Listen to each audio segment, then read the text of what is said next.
eliminated from the Chen tournament in Cameroon after losing 1-0 to Tanzania in their second match of the competition.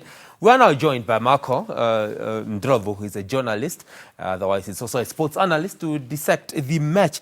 Good morning, Marco, and welcome to GMN.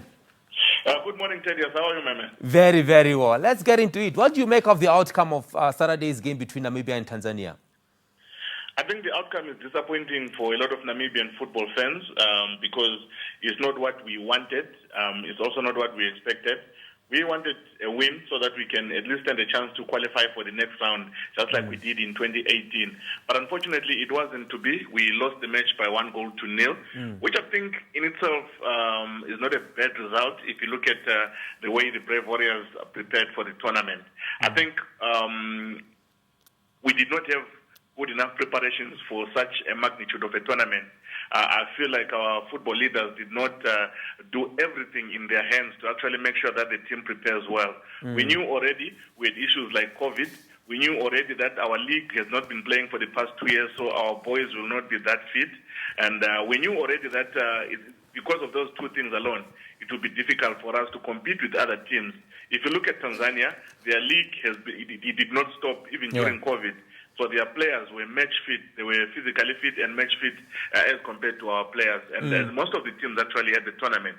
So I think our leaders should have made an effort to actually give our boys at least a couple of friendly matches with other regional sides who were participating in that tournament. I'm talking about Zambia or maybe Zimbabwe. We could have played 1 or 2 friendlies with those two countries. But unfortunately, we could not do that. Okay. So that itself did not go accordingly. Okay. Now, Marco, let's talk about the squad selection. Do you think the coaches did a good job?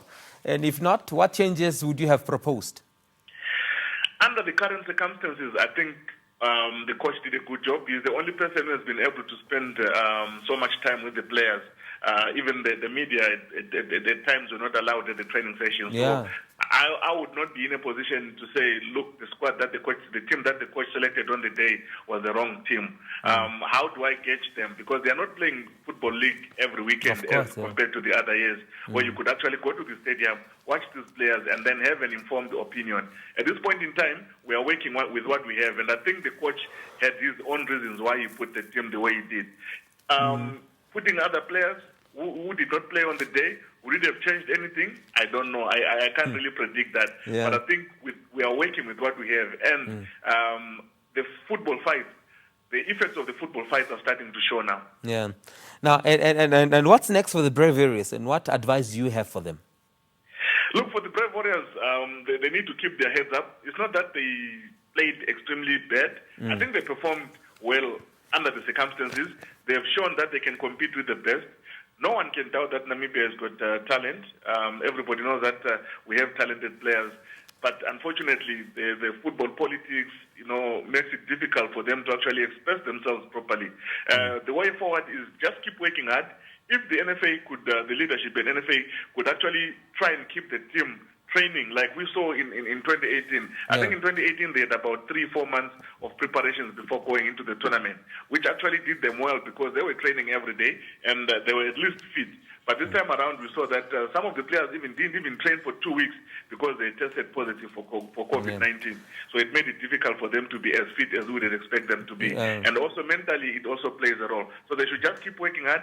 The NFA should make sure that they keep the squad intact and make sure that they give them enough support, make sure that they keep them busy, try and organize some friendlies. It can be with regional teams, it can be with local teams. Great. Thank you so much, Marco. All right. Thank you very much. Great.